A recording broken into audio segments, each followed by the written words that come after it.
Olá, nesse vídeo iremos resolver o exercício do capítulo 16, número 33 do livro de Física, volume 1 do tipo sexta edição. Esse exercício, que trata sobre a interferência de duas ondas sonoras, ele diz o seguinte: a fonte sonora A está localizada em um ponto com coordenadas x igual a 0 e y igual a 0, e a fonte sonora B está localizada na coordenada x igual a 0 e y igual a 2,4. As duas fontes irradiam coerentemente e em fase. Um observador em x igual a 15 e y igual a 0 nota que, quando alguns passos, dando alguns passos a partir da posição y igual a 0, no sentido y, tanto para mais ou para menos, a intensidade sonora diminui.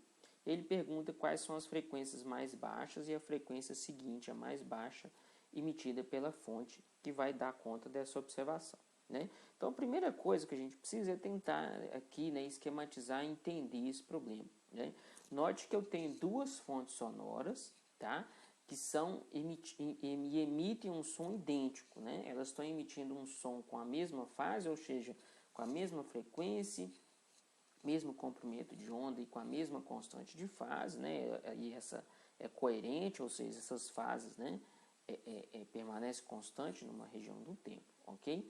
Só que essas fontes elas estão posicionadas em pontos diferentes, e o observador está num ponto diferente também, ou seja, essas duas ondas elas vão percorrer caminhos distintos, e ao percorrer caminhos distintos, elas então vão gerar, vou ter um processo de interferência, ok? Então, por exemplo, aqui, se eu tiver uma fonte nessa coordenada aqui no meu ponto A, o que vai ser o x igual a 0, y igual a 0, vou aqui definir o meu x na direção horizontal e o y na direção vertical aqui, tá? Então, a minha fonte B vai estar aqui nesse ponto imediatamente acima aqui do ponto A, Só que, ou seja, ele está também aqui com x igual a 0, no entanto, o y é 2,4, ou seja, a distância aqui entre o A e o B, em linha reta, dá 2,4 metros, ok? E aí ele fala ainda que eu tenho um observador que está na posição x igual a 0 e y igual a 0, ou seja, o meu observador ele vai estar aqui alinhado,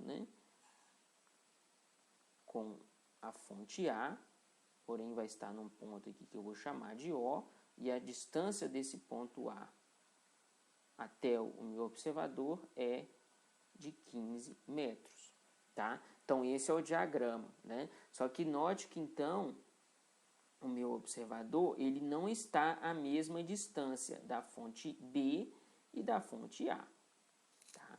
Então, por isso que, então, se eu falar aqui, que eu tenho essa fonte A, ela está emitindo um som, uma onda aqui nessa direção, e a fonte B também emite um som idêntico ao da fonte A, tá? Só que agora essa onda aqui, eu vou chamar aqui a onda emitida na fonte A, ela vai percorrer um caminho que eu vou chamar de R1, e a fonte B até o observador vai percorrer um caminho que eu vou chamar de R2. Ou seja, essas duas ondas elas percorrem caminhos diferentes. Então, ao chegar aqui no meu observador, eu vou ter um processo de interferência que pode ser construtiva ou destrutiva ou parcial, tá, ok? E aí ele fala mais ainda no problema, que se esse observador ele se move um pouquinho aqui para cima, ou seja, na direção de y, ou um pouquinho para baixo, tá? O som, a intensidade do som diminui. O que isso quer dizer, então? Quer dizer que neste ponto, onde ele está, em x igual a 15 e y igual a 0, deve ser um ponto de interferência construtiva, ou seja, um ponto de máximo de intensidade sonora, tá? Então, aqui, pelo problema, tá? É o problema que está me falando, isso aqui deve ser um ponto de interferência construtiva, ok? Isso é o problema que está falando para a gente, tá?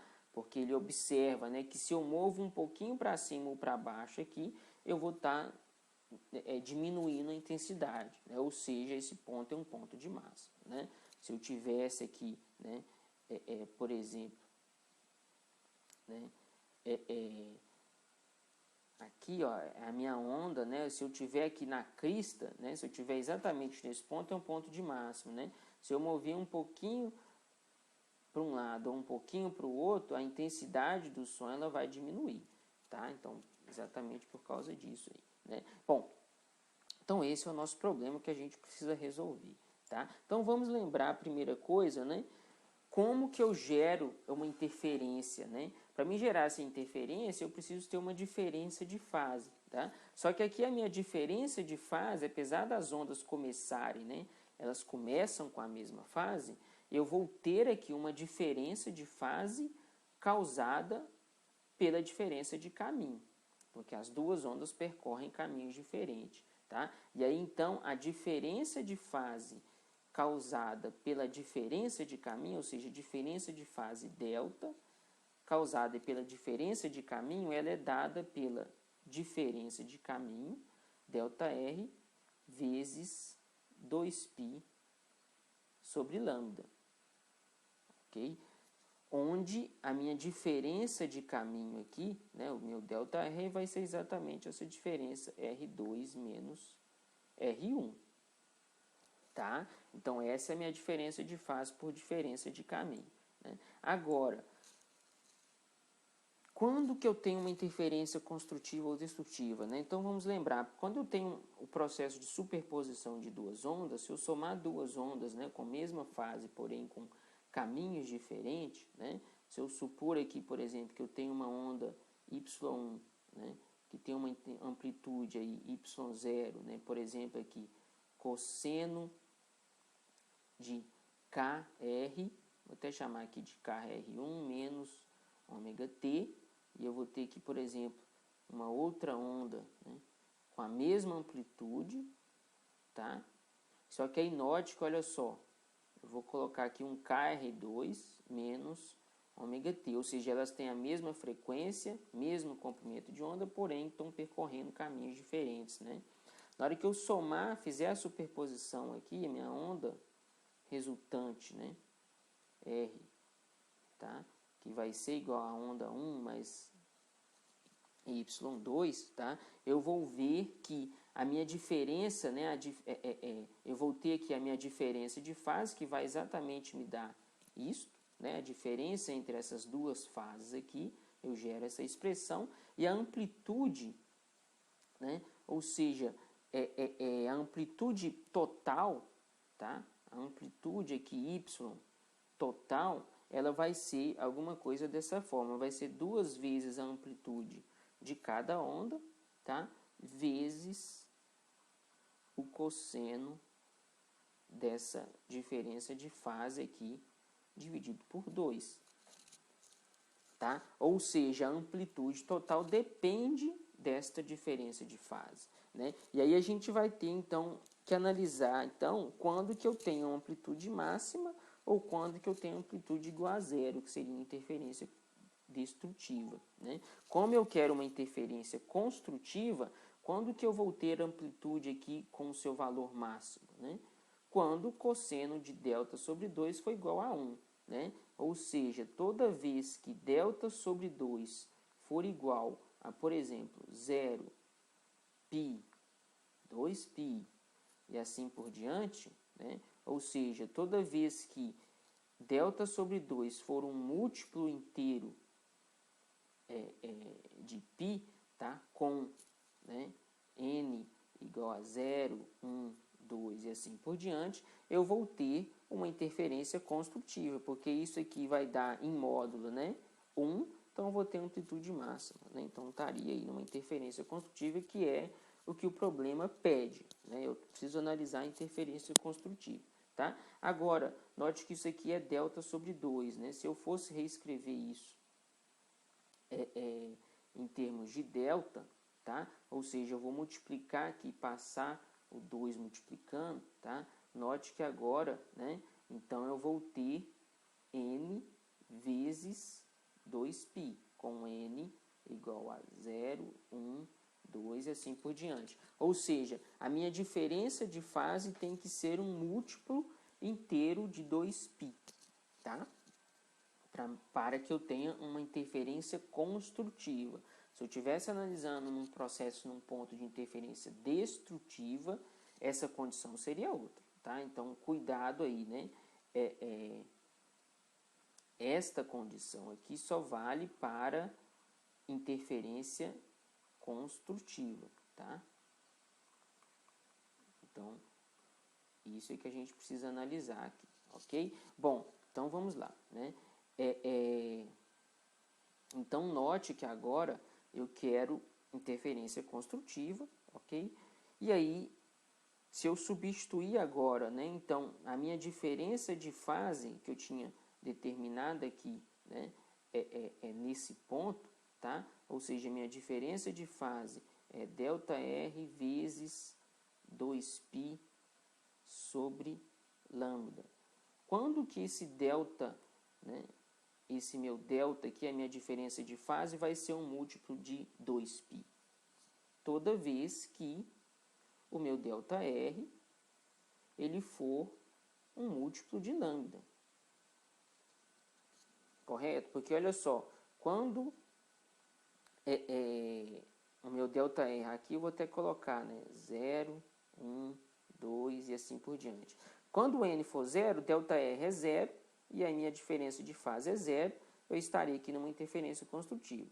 Quando o n é igual a 1, né, eu vou ter lambda dividido por lambda corta, isso aqui dá 2π, então também estou numa interferência construtiva, e assim por diante, tá? Então, esta é a minha condição para que eu tenha uma diferença de caminho, né, de tal forma que eu tenha uma interferência construtiva, tá? Então, esse é o nosso passo. Só que agora, o único detalhe aqui, tá, é porque no meu problema, eu tenho obrigatoriamente uma diferença de caminho, tá, que é diferente de zero, né? Porque o caminho R1 e o R2 têm comprimentos diferentes, eles percorrem distância diferente, tá? Então, o meu caso aqui, onde o ΔR é igual a zero, eu não vou analisar, tá? Porque isso aqui no problema não é possível, tá? Então, o primeiro caso que eu vou analisar vai ser o ΔR com n igual a 1, tá? E aí, então, vamos só continuar, né? Então, meu ΔR é n lambda, só que no problema a gente quer saber a frequência, tá? Então, vamos lembrar aqui, né? Qual que é a velocidade de propagação de uma onda, né, no ar, onda sonora no ar, né? A velocidade de propagação de qualquer onda harmônica é dada pela lambda vezes a frequência, tá? Ou seja, a frequência vai ser a velocidade de propagação dessa onda no meio dividido por lambda. A velocidade de propagação de uma onda sonora no ar, ela é aproximadamente igual a 343 metros por segundo, tá? Então, se eu quiser saber a minha frequência, eu preciso saber esse comprimento de onda. Só que o comprimento de onda já foi dado aqui, tá? Da minha condição de interferência, né? Ou seja, o lambda é o ΔR dividido por n. Como eu quero, né, valores que são o ΔR é diferente de zero, tá? Eu vou pegar aqui para o n igual a 1, 2 e assim por diante, tá?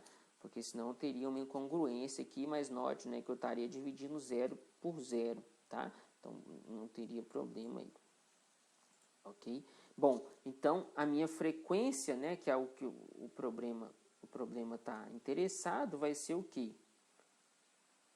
ΔR sobre n vezes a velocidade, tá? Só que eu quero aí, qual que é a menor frequência possível, né?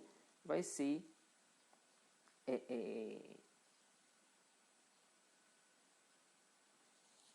desculpa, aqui está invertido, né? Vai ser NV sobre ΔR, né? Só tinha invertido aqui, tá? Com n igual a 1 e o 2 e assim por diante. Então, a menor frequência possível vai ser quando eu tenho n igual a 1, tá? Então, agora a gente só precisa calcular o valor de ΔR, né? Que é aí R2 menos o R1. O R1 já foi dado, né? O R1 é igual a 15 metros, tá? Então, deixa eu voltar aqui no meu desenho, né? Então, o R1 é dado, Só que ele não fala o valor de R2, tá? Ele só fala que a distância desse ponto A até B é 2,4. Então, só que isso aqui é um triângulo retângulo, né? Então, se eu desenhar aqui, ó, eu consigo achar o valor de R2, né? Porque então eu vou ter aqui, né? Isso aqui é o meu R1, que é 15, aqui vale 2,4 e aqui é o meu R2, ou seja, o R2 vai ser igual a raiz quadrada de 15 centímetros ao quadrado mais 2,4 ao quadrado, ok? E aí, então, 15 centímetros, não, 15 metros, né? Aqui já está dando o valor em metros, ok? Bom, então eu tenho que o meu R2, se eu fizer aqui essa conta, tá? Eu vou ver que o meu R2 vai valer 15,1907 metros, ok? E aí, então, se eu fizer agora o meu ΔR, ele dá R2 menos R1, ele vai dar simplesmente 0,1907 metros, ok? E aí, então, por fim, se eu substituir, né, o ΔR nessa expressão, sendo que eu já sei aqui a velocidade do som para o n igual a 1, ou seja, a minha menor frequência, né, que é o Fn com n igual a 1, ela vai ser dada por 1798 Hz, tá? E a segunda menor frequência, ela é dada, é o dobro da primeira, ou seja, vai ser 3,597 Hz, tá? Então, esses aí seriam os dois valores para as frequências, ok? Então é isso, pessoal. Abraço.